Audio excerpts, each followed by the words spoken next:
बोलो सच्चिदानंद भगवान की जय। पिछले भाग में आपने अनुबंध चतुष्टय की चर्चा सुनी। उसमें एक शब्द आया, प्रथम अधिकारी। अधिकारी संबंध, विषय और प्रयोजन। तो प्रश्न उठता है कि अधिकारी कौन होता है? अधिकारी किसे कहते हैं? तो कहते हैं अधिकारी किसे कहते हैं, तो समझो इसको अधिकारी है। और अधिकारी बिना बने तो कोई चर्चा हृदय में बैठती नहीं। अधिकारी जिसके अंतःकरण में मल, विक्षेप, आवरण, दोष तो नहीं है, परंतु एक अज्ञान दोष है। मल विक्षेप न रहे और अज्ञान दोष रहे।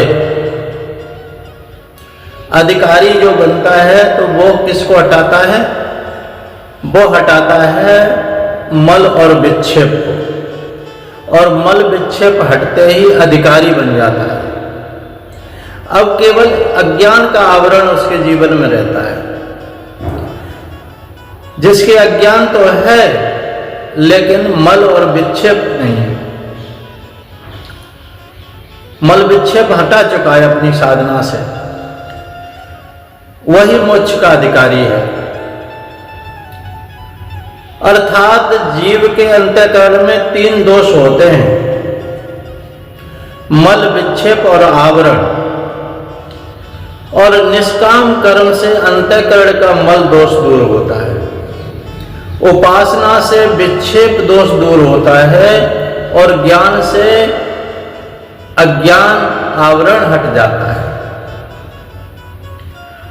अज्ञान आवरण दोष दूर होता है जिस पुरुष ने निष्काम कर्म तथा उपासना इस जन्म में या पूर्व के जन्मों में, कहीं आप देखते हैं ना, बचपन से ही अध्यात्म की तरफ दौड़ने लगते हैं, कितना भी रोको। और उदाहरण के लिए हमारे आश्रम में ही जो गद्दी पर विराजमान है महाराज जी, स्वामी सत्यानंद जी महाराज, उनके जीवन की कथा बहुत ही मुझे अच्छी लगी। क्योंकि पूर्व में ही ऐसे कर्म जिन्होंने किए थे, ऐसी साधनाएं की थी, उपासनाएं की थी, जो मल, विक्षेप, दोष दूर हो चुके थे। और घर से जो भागते थे बचपन में ही, उन्हें कई बार वो ढूंढ के पकड़ के घर वाले ले जाते रहे, लेकिन फिर वो रुके नहीं। फिर भी तो इसका क्या है कि पूर्व जन्म में ही मल विक्षेप दूर कर चुके थे, केवल एक अज्ञान का आवरण ही था जीवन में। और अज्ञान का आवरण समाप्त करने के लिए सद्गुरु की शरण में जाना ही पड़ता है। और विक्षेप दोष को दूर कर चुका है, और उसके चित्त में केवल अज्ञान का आवरण है बाकी है, तथा वह साधन चतुष्ट भी संपन्नता से है। अब जो पूर्व जन्म के किए हुए जो सत्कर्म हैं, उपासना आदि, उससे मल विक्षेप तो दूर हो चुके थे, लेकिन अज्ञान अभी तक दूर नहीं हुआ था। अज्ञान को अब बाकी रहने से तो फिर अब वो अज्ञान को दूर करने के लिए क्या करेगा? बोले साधन चतुष्ट संपन्न होना पड़ेगा। अज्ञान तभी दूर होगा जब तक साधन चतुष्ट संपन्न नहीं होगा, तब तक अज्ञान दूर नहीं हो सकता। तो अज्ञान साधन चतुष्ट संपन्न भी ऐसा पुरुष ही अधिकारी है, तब जब तक किए से पाप जिसके सर्वह क्षय हो गए, कामाद से जो मुक्त है, दम्बाद जिसके खो गए, निश्चय जिसे बस हो गया संसार ये निस्सार है, और उस समदम दया से युक्त उसका ज्ञान में अधिकार है, वही अधिकारी हो पाता है। जब तक साधन चतुष्ट संपन्न नहीं होगा तब तक अधिकारी नहीं, अज्ञान का आवरण नहीं हटेगा। मल विक्षेप तो दूर किए थे पूर्व जन्म के और इस जन्म की उपासना से, लेकिन जब सद्गुरु की शरण मिलती है, और देखो तीन होते हैं शरीर के दोष। शरीर के दोष क्या हैं?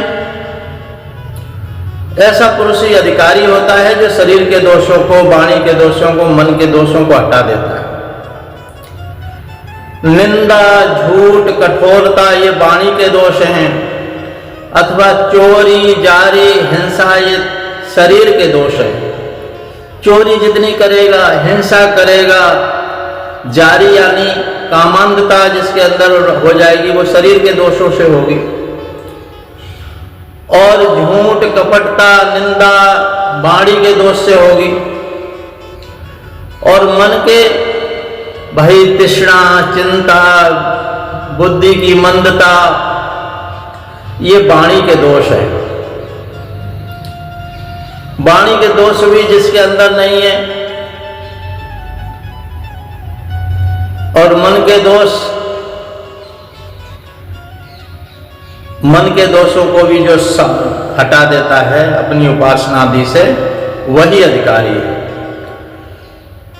तो बीच में बात आई कि साधन चतुष्ट संपन्न होना चाहिए भाई। एक और जिज्ञासा उत्पन्न हो गई, ये साधन चतुष्ट संपन्नता क्या है?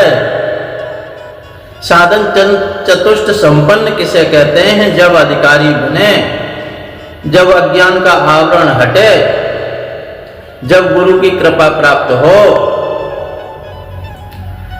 मल विक्षेप जब तक किए से पाप जिसके सर्व है क्षय हो गए। अब पाप तो क्षय हो गए, जब किया तब किया, संयम किया, विद्याध्ययन किया, लेकिन अज्ञान का आवरण अभी हट नहीं पाया। इसलिए साधन चतुष्ट होना बहुत जरूरी है। साधन चतुष्ट संपन्नता ये क्या है, ये आगे के वीडियो में आप सुनेंगे। इतना ही सुनते रहिए। देखो फुलवाड़ी में जो फुलवाड़ी बगिया होती है ना, उपवन होता है, उसमें सब तरह के पुष्प खिलते हैं। ऐसे ही हमारा जो चैनल है उसमें सब प्रकार के पुष्प होंगे, ज्ञान के भी पुष्प होंगे, भक्ति के भी पुष्प होंगे, और कर्म के भी पुष्प होंगे। जीवन में जो साधनाएं होंगी और ध्यान के भी पुष्प होंगे। तो जो अधिकारी हो जिस चीज का वो ग्रहण करते रहिए। इतना ही कहकर के वाणी को विराम। बोलिए सच्चिदानंद भगवान की जय।